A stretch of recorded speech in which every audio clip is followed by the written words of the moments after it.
since 2004. You're probably going to hear this all over the place. This matchup, 17-3 to the under. John, when I'm looking at this one, I'm looking at these two quarterbacks. Rocco Becht has been awesome to start the season.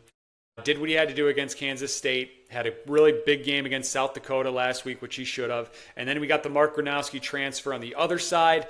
Didn't really have to do much last week. I think he went like 8 of 15. I don't even know if he got over 100 yards passing in that game. They just ran the ball for over 300. So the quarterback matchup's fascinating here. Where are you looking when you're trying to handicap and break down this matchup? Yeah, I wanted to see it, even with the opponent. I wanted to see a little bit more out of Gronowski because there's a lot more for him to prove. Like the burden of proof is a little bit higher for him coming over from the FCS level.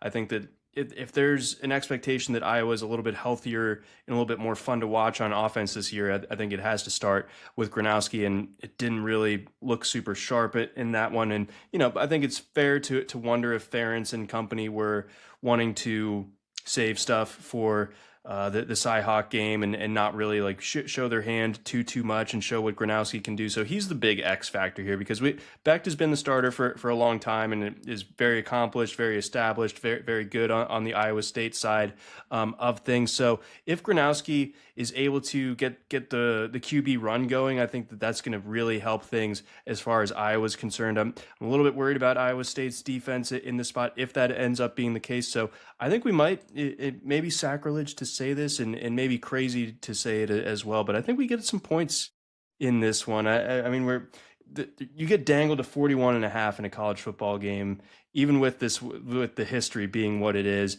and even with Iowa being involved. And I'm still like, I could see just enough points getting us over here.